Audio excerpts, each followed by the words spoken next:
خبره مې دې پورې کوله چې دا لاړه ورګه د خاوند سره مشوره کوم. حضرت ایوب علیه السلام ته ودرېدله چې دغسې یو سړی دی، یو طبیب دی، ما ته دا خبره وکړه وایي ښځې دا شیطان دی خدای والی، دا زمونږ ازلي دشمن دی. ګورې پام کوه، تا ورته څه وایي مې چې ورګه ښه تالی خبره ومنله، که زه خدای جوړ کړم نو 100 دورې به دې وام، 100 چوکۍ به دې وام.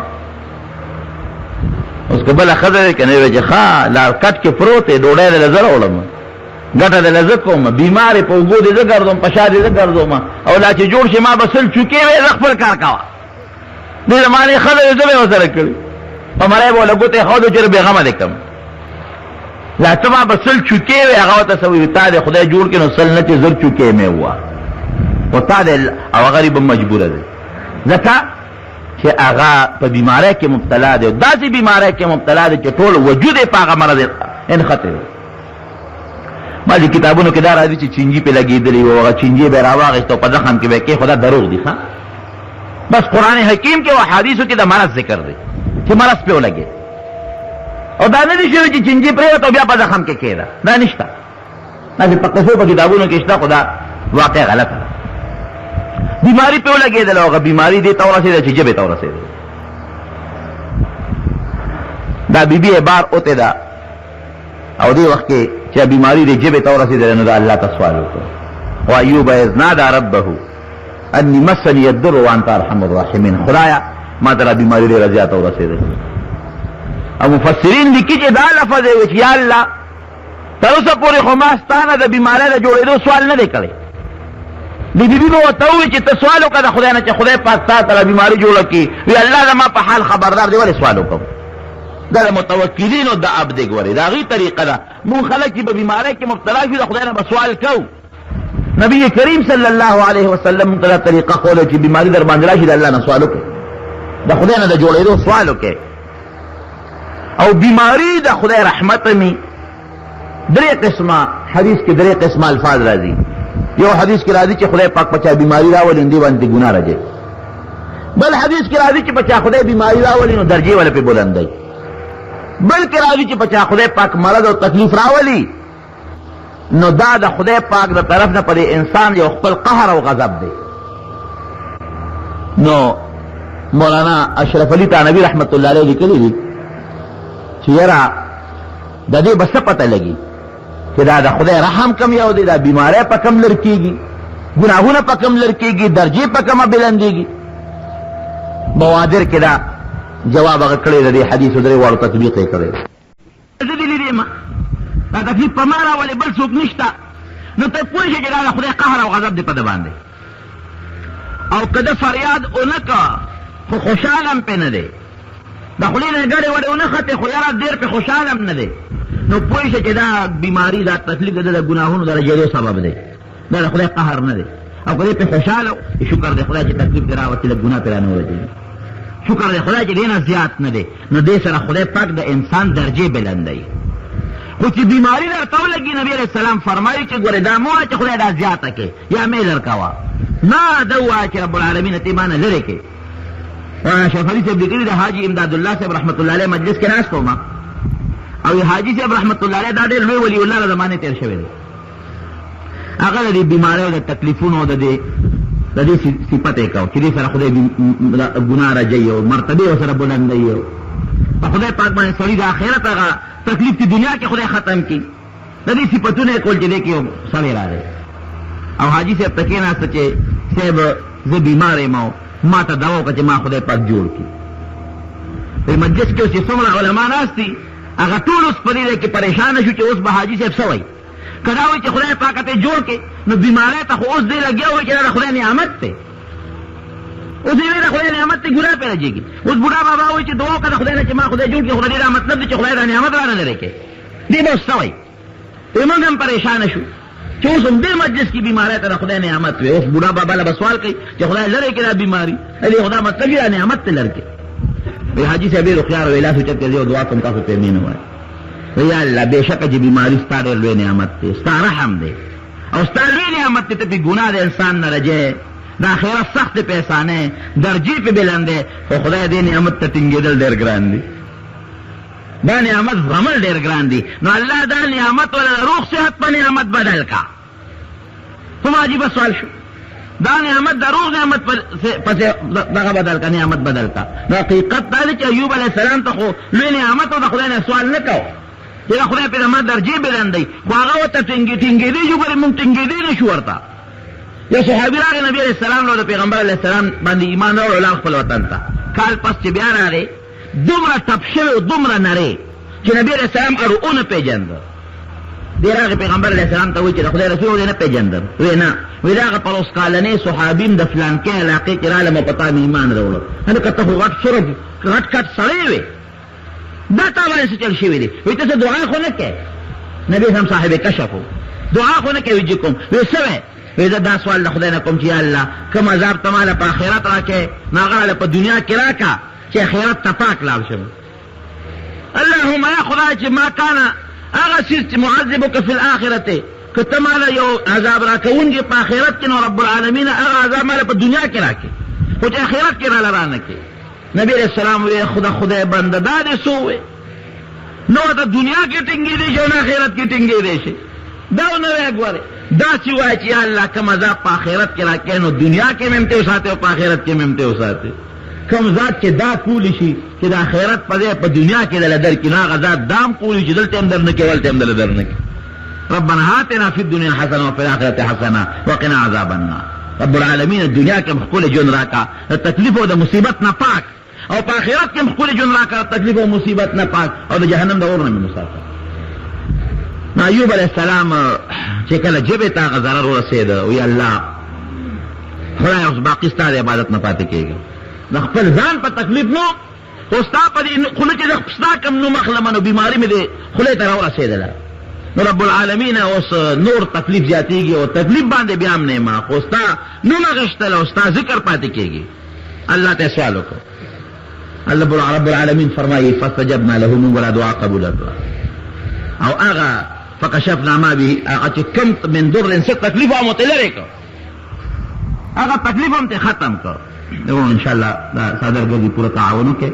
جمعه سره ان شاء الله مونږ کار بند کړی، ولې چې مونږ څه کم کار کوو نه کې مونږ قرضداري شوي، ته پیسې هم قرض کړي، سیمټ والا هم لږې پیسې پاتې دي. تاسو مهرباني وکړئ اطمینان سره که خیر ته چنده کې څه اخلاص کېږي د چا ملګرو هغه وکړئ چې ان شاء الله مونږ باقي کار هم که خیر روانه وګوره دویم چت باندې. نو به هر صورت دا ښځه نشته، الله دعا قبوله کړه چې ته بار اوتې داو.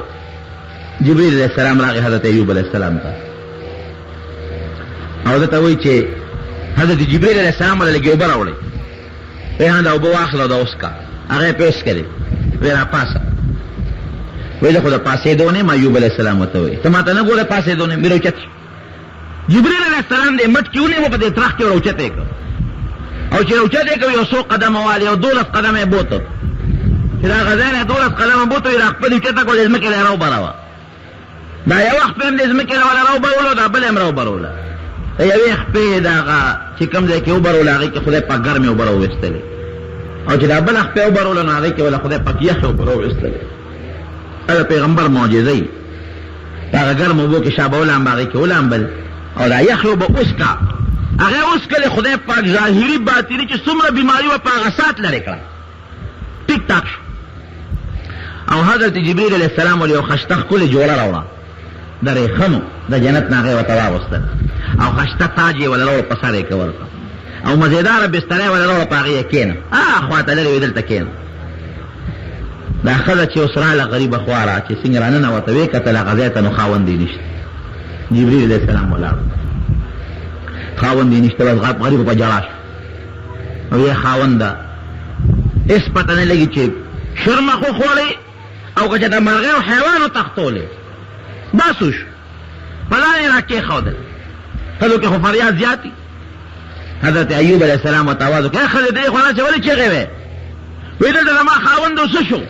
اوس خو یې پېژنې چې خاوند مې وختي په کوم حال کې و، د خوار د لاس د خپلو راقولو نو، او اوس خو یو لوی شاهي شخصیت جوړ شوی دی. دلته زما خاوند و، تا دې دی چې د شرمه خو تختاو که زمري و تختاو. وایي ستا خاوند کوم ځای و؟ وایي دا دی پروت و که نه؟ خزه سوچو کا خاوند دلته څه الله دې پروتو څه شو تاسو وی دا دې پروتو ما خاوند غریب بیمارو کنه وی ته خاوند پیژنې څه ایوب علیہ السلام ته وی نو په خندا شو وتا ایوب علیہ السلام نو چې په خندا شو وی دا ته جوړه ایوب وی دا ز هغه ستا خاوند ایوب ما الله تعالی په ما رحم وکړه نه خدای پاک هغه بیماری لري کړه خدای پاک جوړ کړم قرآن حکیم کې الله سوی وآتیناه اهله ومثلهم معهم الله ولا خپل بال بچ ورکو نو بعض مفسرین لیکي چې خپل بچي ولا واپس الله را جمع دکړل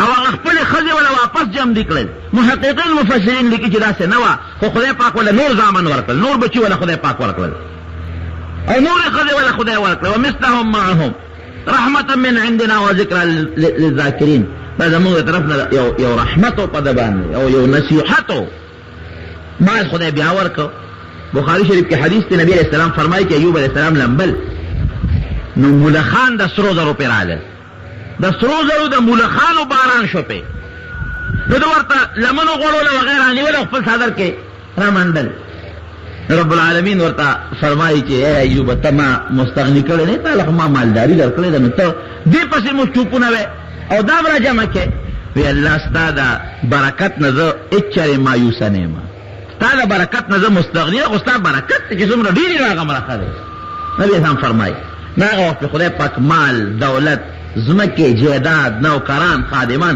ناغین اللہ دیا کرتا زمان مفسرین حضرات لا واقعی لکی ویدین ڈیری مسئلے معلومی یو مسئلہ خود دا معلومی کی چی پنیکان و خلق باندند اللہ تکلیفون رہے نو اسم کا پا یو نیک سریو تکلیف راگے نو دیر دانوی چی پا مالا خدای قهر و غضب دے دیر فریاد دیگا نکا چغی دے نوائی نو دا بیماری دا دا پارا دا گناہ دا رجیدوم سبب دے دا درجی دا بلندیدوم سبب گردی دیم عام مسلمان باندے کا تکلیف رائشی نو دیر دان دا ایوب علیہ السلام و دا نور پیغمبران دا مخی کی چکہ پا ما بیماری دا اللہ زما زوی مغشو مثلا ما تا بل تکلیف راگی زما ما اللہ نو گورا ایوب علیہ السلام دا خدای سمرا خواہ پیغمبر دے اغلا سمرا تکلیفون راگلی مالم تے تلیو بچیم تے تلیو نوکرانم تلیو گڑی چیرین تلیو نو دا مصیبت پا وقت با فریاد نکے زان تا بمدار پیغمبران دا مخی کے دریم مسئلت دا معلومی گی چی دا خدای دا رحمتنا و دا نعمتنا با مایوسا کے گیمنا فمال چی دا خدای واغشتنا اللہ پا دے قادر دے چی دا غین دا واپس زیاد در کی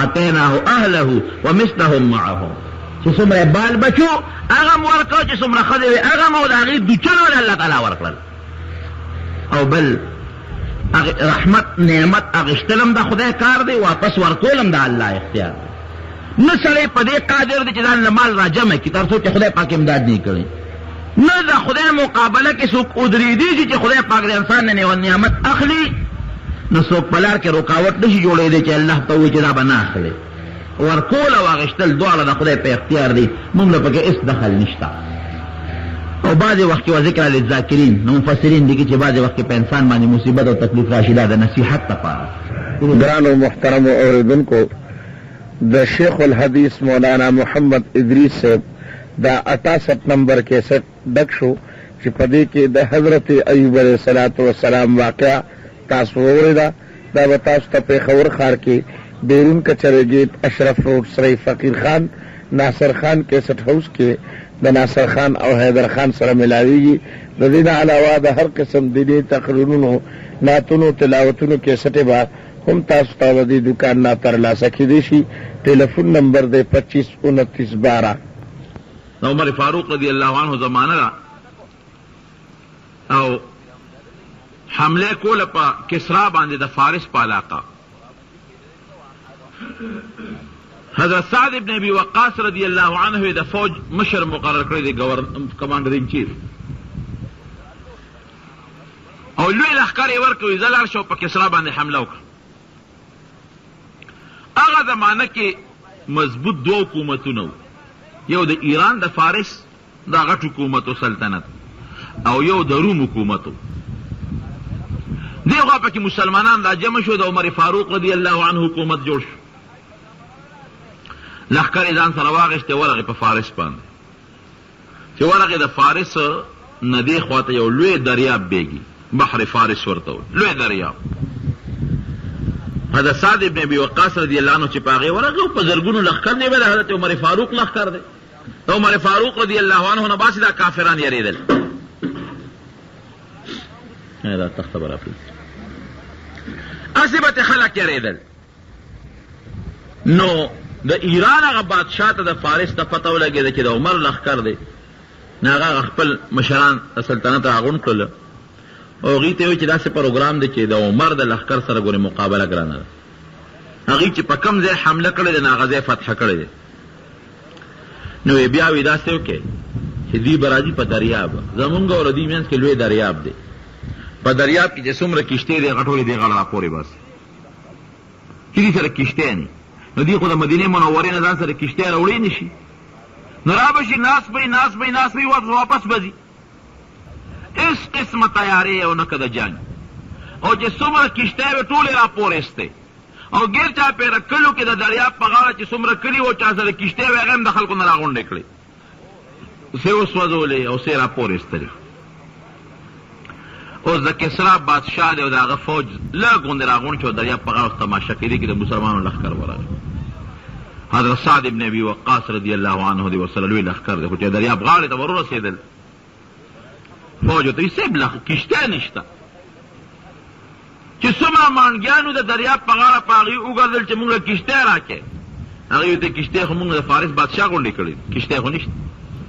کښتۍ هغه غونډې کړي دي او وړي دي پورې غاړې پورېستې دي. نو اوس د زرګونو فوج د لښکر دپاره د کښتۍ انتظام خو ګران دی. او دا فارسیان دی له نور ته چغې وایي. د دریاب د هغې غاړه ورته چغې وایي ورته چې دی که د راپورې وځی که نه د جنګ او مسلمانان هم ورته چې بې غیرته تاسو کښتۍ وسوځول یا تاسو راپورې وځئ په دغه کښتو کې یا مونږ ته کښتۍ راولېږئ چې مونږ به ورپورې وځو چې لاس په لاس جنګ وکړو چې غیرت معلوم شي. حضرت سعد ابن ابي وقاص رضی الله عنه ورغی او خدای پاک ته یو 2 رکعته لمونځ وکړ. الله وایي تا ته پته ده چې زمونږ نیت خالص ستا د رضا دپاره ده. مونږ د دنیا دپاره نه جنګېږو.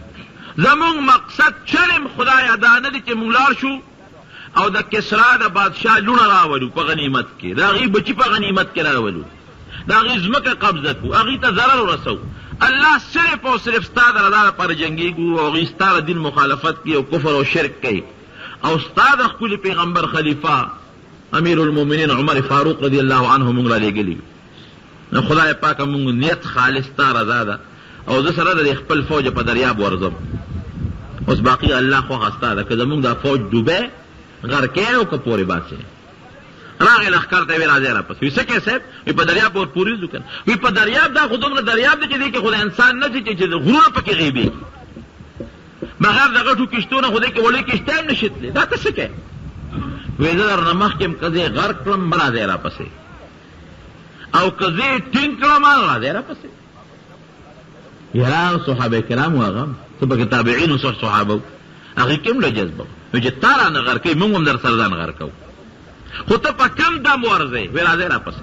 د دریاب په غاړه یې لښکر او سپونه ودرولو د دښمنو سره تماشه کوي او اواز یې وکړی الله زه خالص ستا د ښکلي ستا د ذات د رضا دپاره دې کافرو سره جنګېږم ورځم او ستا د ښکلي پیغمبر د نبي علیه السلام د یو ښکلي خلیفه زه یو جرنیل یم او د هغه په حکم روان یم او الله ستا قدرت شته. حضرت موسی علیه السلام ته دی بحر قلزم غوندې لوی دریاب کې 7 لارې پیدا کړې وې. نو خدای چې موسی علیه السلام ته دی کولی شو نو زه د یو ډېر لوی پیغمبر امتی یم او د یو ډېر لوی پیغمبر د یو لوی خلیفه د عمر فاروق جرنیل یم. الله دا اوبه ما ته مسخرې کړه چې زه پرې پاسه سره د لښکر پورې وځم. بس دا اواز یې وکړو راځئ راپسې.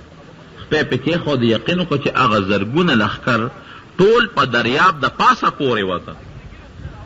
د یو کس د یو سپی د یو فوجي خپل همده نه شوه، یو پکې لون نه شو، ټول پورې وتل.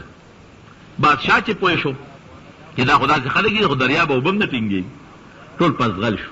مفتو کې بغیر د جنګ او د جګړې نه د فارس هغه حکومت چې د زرګونو کالو یو مضبوطه قلعه او مضبوط حکومت هغه تسنس شو. نو خبره مې دې پورې کوله رونو چې هر ځای کې نیت چې کوئ او کم کار چې کوئ هغه د الله د رضا دپاره کوئ. نیت خالص د خدای دپاره مقرر کړي. زمونږ نیت خراب دی. عامو خلکو مونږ یو د دین کار هم کوو که نه نو کم خلک ډېر ښه خلک هم پکې شته کم خلک به داسې چې هغې نیت په دې چې الله راضي شي. مونږ به لار جوړو، ښه مزېداره به یې جوړو، لاره به جوړه کړو، چاري سسکوره به راوالو. لیکن که دا نیت مو کو چې الله خوشحاله شي، مسلمان ته اسانتیا راشي، ډېر لوی اجر او ثواب دی پکې. لیکن دا نیت د ډېرو کمو خلکو. لښتې به جوړو، پوله به جوړو، لار به سمو، لیکن نیت به هم د الله دپاره نه، نیت به هم خراب وي. که نیت جومات ته استاد له به هم ډوډۍ وړی، ملا له به هم ډوډۍ وړی، که نیت دې پاک او نیت دې روغ وي چېرې دا خو د دین طالب دی او علم پسې راوتی دی، قرآن او حدیث پکې راوتی دی، قسم دې ډېر لوی اجر او ډېر لوی ثواب. نیت هم سي، ډوډۍ به هم ورکوو. یاره خو طالبان دي، مونږ هم ترې نه خلاصېږو. نه ډوډۍ دې ورکړه، عرض دې په اوبو لو. مولانا اشرف علي تھانوي رحمت الله علیه واقع نقل کړې ده. یو جماعت کې یو مؤذن اوسېده وی په انډیا کې. یو ماشوم ولا کیر راوړه په پلیټ کې، یو رکیبه پای کې وی کیر راوړه. او دا مؤذن ناست نو کیرې چې روان دی، مته خوشحاله شو، الحمدلله. هلکه څه چل دی، خادي وه. او څه خوشحالي وه چې کیر دې راله راوړه. ماشوم ته اوس وی تاسو خو چې د ما له کیر نه دی راوړه، څه خادي جوړه ده، څه ماشوم شوی دی، که څه خوشحالي ده. ماشوم ته نه پیدا مور کیر پخ کړی، خو سپي جوټه که سپي جوټه که نو دی راته پلیټ کې واچو چې دا استاد دی. اوس هغه له هم غوسه ورله چې خدای دې بېخوبه چې سپي جوټه که او تاسو یې نه خورئ نو ماله دې راوړه. لکه زمونږ خلک چې دا خیرات ورکوي که طالبانو چې کومه ډوډۍ ورکوي، ډېر ښه خلک هم پکې شته، خو بعضې پکې تکه توره ډوډۍ ورکوي. یا خیرات باندې چې کوم شی ورکو، هغه شی ورکو چې هغه زمونږ نه فالتو وي. نو هغه مؤذن صاحب ورته په غوسه شو، وایي ښه خدای هم بېخوباسه، عمر کې هم چې د خیرات نه وروړه، نن راپسې هغه راوړه چې سپي جوټه کړی، په خپله هم نه خوړه، مال هم راوړه. نو پلیټ یې ونیو، دیوال یې راوبرو، پلیټ یې مات کړ. غوسه دی. نو ماشوم په ژړا شو. مولانا شربلي صاحب لیکلي چې ماشوم په ژړا شو، دی ورته خدای دې بېخوباسه ولې ژاړه؟ تا له خو ما څپېړه نه درکړې، نه مې توالې، نه مې راته کنځل کړی او نه مې راته غږ کړی، دا ژاړې ولې؟ ماشوم ورته وایي په دې ژاړم چې مور به مې اوس وایي. وایي مور به دې ولې وایي؟ وایي دا کم پلیټ چې مات کړي چې مونږ پیشوګاو ته ډوډۍ ږدو، هغه دې راله مات کړو. د پیشوګاو د ډوډو هغه کاسه دې راله ماته کړو. وایي ښه هلکه کیر دې هغه راوړه چې سپي جوټه کړی دی، او پلیټ کې دې هغه کې راوړه چې پیشوګاو ته پکې ډوډۍ ږدي. که نیت مونږ خالص د الله د رضا دپاره که چې خدای پاک راضي شي. یو روپۍ چې د خدای په صحابه کرام زمونږ چې و که نه، دا لیونیان خو نو. عبدالرحمن ابن عوف رضی الله عنه پرون زمونږ په بخاري کې تیر شو، غالبا بخاري کې تیر شو که ترمذي کې. عبدالرحمن ابن عوف رضی الله عنه ترمذي کې تیر شو، هجرت وکړه مدینې منورې ته. د یو صحابي سره پیغمبر علیه السلام ورورولي جوړه کړه، یو مهاجر او یو انصاري به یو بل لرونه کړل. چې ورورولي جوړه شوله، وي دا بستا روري او دی بستا روري. هغه انصاري ورته وایي چې هلکه ته خو زما رور شوې او زه ستا رور شم، او ته مسافر د بار نه رالې، راځه یو چل کوو. وی زما چې څومره مال دی په میندې در سره نوم هم نیم ستا شو، نیم زما شو، موټې در سره نیمو. او وی زما دوه ښځې دي، انصاري ورته وایي راشه پکې یو خوښه که، دا هم نه چې زما کومه ناخوښه راغه دله در کوم، یو پکې خوښه که، نو چې کومه ستا خوښه شي هغې له به زه طلاق ورکړم، نو چې عدت یې تېر شي نو تا ته یې په نکاح کوم. نو ما د طالبانو ته ووایي هغه انصاري چې دی هغه هم ښه سړی دی، نیک انسان دی، په خپل مال کې هم قرباني کوي او په خپله ښځه کې هم قرباني کوي. نیم مال هم در کوم، یوه ښځه چې کومه ستا خوښه که چې طلاق ورکړم چې درته یې په نکاح کړم. مهاجر ورته څه وایي؟ وی بارک الله فی اهلک و مالک دلونی علی السوق. وی خدای ستا په مال کې هم برکت پیدا کړي او ستا په ښځه کې هم خدای برکت پیدا کړي. ما ته بازار وښایه، زه تجارت کولی شم، چل راځي چې تجارت شروع کړم. نو بازار یې وته خو تجارت یې شروع کړ، پیسې یې وګټلې او یو میاشت یې ورپسې ځان له واده وکړ، ماله مو شو، واده مو شو. نو زه طالبانو ته هم زه وایم هغه انصاري هم ښه سړی چې نیم مال تاله در کوم او یو ښځه، خو مهاجر هم ښه سړی. که د دې زمانې مسلمان ورته وایي چې نیم مال هم در کوم، یو ښځه هم در کوم، یو چې دا هلکه دا خو هم زوم د کور او ښځه هم د کور، را دې خوا که نیم مال هم را دې خوا که، او لار کوه چې پکې خوښه کړم چې را دې طلاقه کړي. هلته دواړه ښه خلک، انصاري هم ښه سړی د پیغمبر علیه السلام صحابي دی، لیکن مهاجر هم دا ونه وي چې هلکه دا خو خدای سره خو که ډېر غټ کار دی. دې خوا که نیم مال او دې خوا که چې یو ښځه پکې خوښه کړو. نه نه نه، ما ته بازار وښایه چې زه بازار کې ځان له کسب وکړم، تجارت وکړم، او خدای پاک د مالم خاوند کړو، خدای د ښځې خاوند. نو ښه نیت دا بهتر څیز دی، که نیت دې ښه کړ. عمل بعضې وخت به ښه کې، نیت به دې خراب وي، د ثواب په ځای به دې ګناه وشي، او بعضې وخت به دې عمل ښې، نیت به دې خراب وي، نو بیا به هم ګناه وګټې. پیغمبر علیه السلام ته بعضې منافقین راغلل، د مدینې منورې منافقین، او هغې دا سمجوته وکړه چې موږ یو خپل جومات جوړو. منافقین وې، خو دا جومات د الله د رضا لپاره نه جوړو، داسې جومات جوړو چې موږ پکې خپل میټینګونه کوو د مسلمانانو خلاف. په مکه مکرمه باندې نبي علیه السلام د حملې اراده ولرله. مکه مکرمه باندې د حملې اراده ولرله. نو پیغمبر علیه السلام دا قاعده ده چې دشمن باندې څوک حمله کوي نو خبره ښکاره کوي، نه پټه یې ساتي. خبره یې پټه وساتله، او نږدې صحابه کرام یې خبردار کړل، عام خلک یې خبر نه کړل. په مدینه منوره کې یو صحابي دی حضرت حاتب رضی الله عنه، هغه یو خط ولیکه، او هغه خط یې د مکې مکرمې چې کوم مشر سردار ابو سفیان رضی الله عنه، دغه وخت لا مسلمان نه دی، د هغه په نوم یې خط ورولېږه، او هغه ته ټول راز فاش کړی چې نبي علیه السلام در روان دی او په تاسو حمله کوي، ځان ورته تیار کړي. دې چې دا خط او دا خط یوې ښځې له ورکړه، ښځه مکې مکرمې ته روانه وه، هغې له یې خط ورکړه. دې خوا ته خدای پاک نبي علیه السلام خبر کړ. نو پیغمبر علیه السلام حضرت علی رضی الله عنه او حضرت زبیر او حضرت مقداد دا درې واړه یې راوغوښتل، ورته ویې ځای لاړ شئ او یو توره ښځه ده ببرسرې او فلانکي ځای کې به روانئ، هغې سره یو خط دی، هغه ترې راوړئ. حضرت علی صاحب فرمایي چې موږ لاړو، وی چې نبي علیه السلام کم صفت د ښځې راته کړی وم، هغه ښځه په لاره کې روانه وه.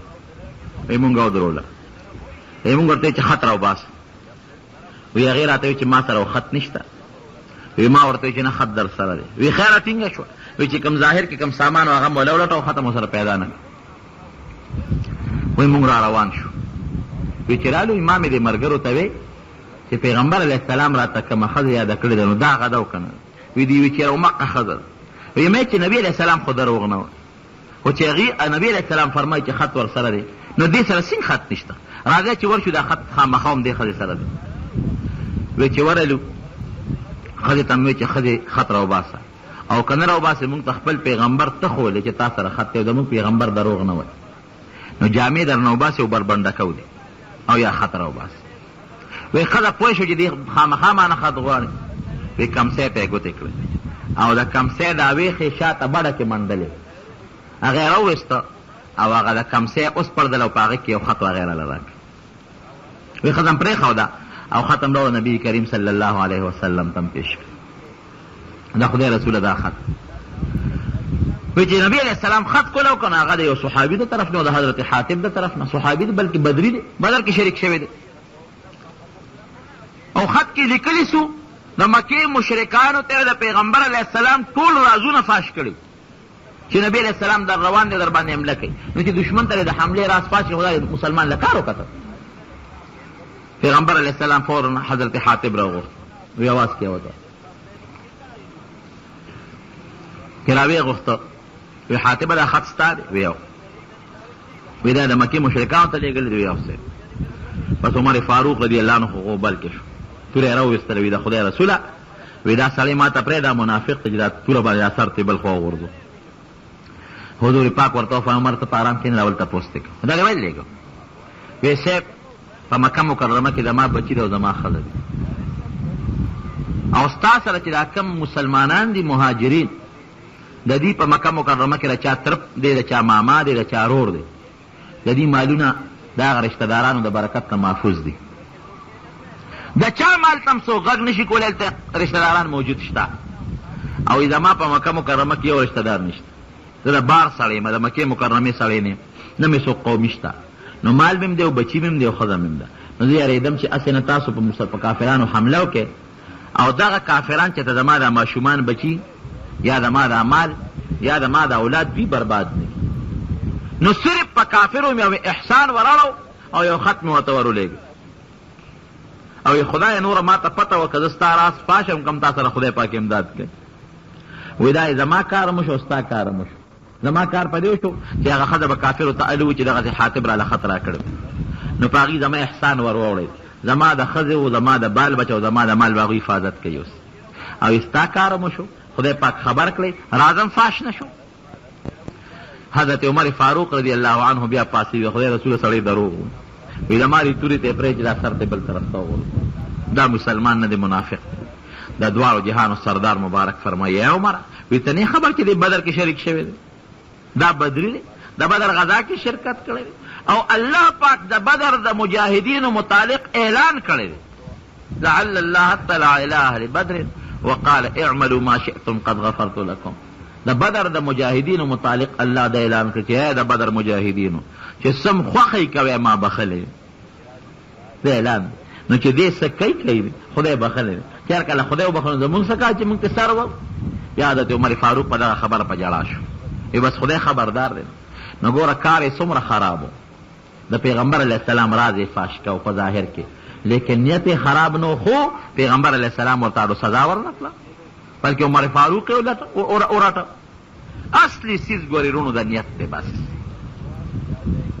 نیت خکه د پیغمبر علیه السلام باندې د قرآن حکیم یو آیت نازل شو لن تنالوا البر حتى تنفقوا ما تحبون وی تر هغې پورې چې تاسو هغه مال د خدای په لار کې خیرات نه کوئ چې کوم ځان له خوښ دی نو ستاسو ثواب نه کېږي نیمګړی ثواب هم کېږي پوره هم نه کېږي حضرت ابو طلحه رضی الله عنه راغی پیغمبر علیه السلام ته وی د خدای رسول الله قرآن حکیم کې آیات نازل کړ چې کم مال د ځان له خوښ دی هغه خیرات کې نو هله به الله ثواب درکوي نو زما د خوښ مال چې دی نو هغه بیرحا یو باغ دی مدینه منورې جومات ته مخامخ اوس نن سبا د مدینې منورې د جومات په حدودو کې داخل شوی نو زما خو اقه باغ ډېر خوښ دی او ډېر مزېدار او نبي علیه السلام به دې باغ ته ته میوه به یې پرې خوړه او یخې اوبه به پکې مزېدار سور دا باغ مې ځان له خوښ دی نو که ستا خوښ د خدای رسوله نو دا د خدای او د خدای رسول ته خیرات کوم بخم حضور پاک ورته وفرمایل ستا خبره ما واورېدله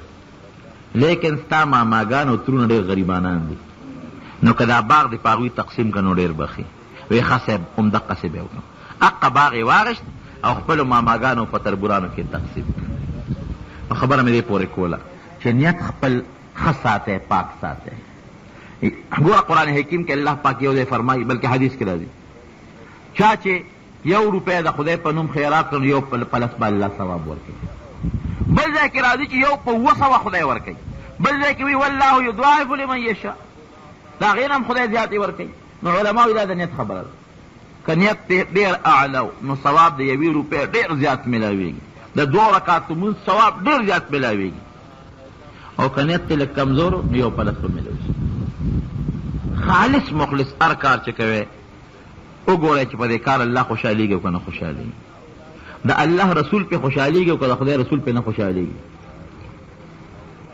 نو که خدای او رسول پې خوشحالېدل نو دا کار هم په دې نیت وکړه چې زه پې الله او د الله رسول راضي کړم نو خدای پاک به دله ډېر لوی اجر او ډېر لوی ثواب درکړي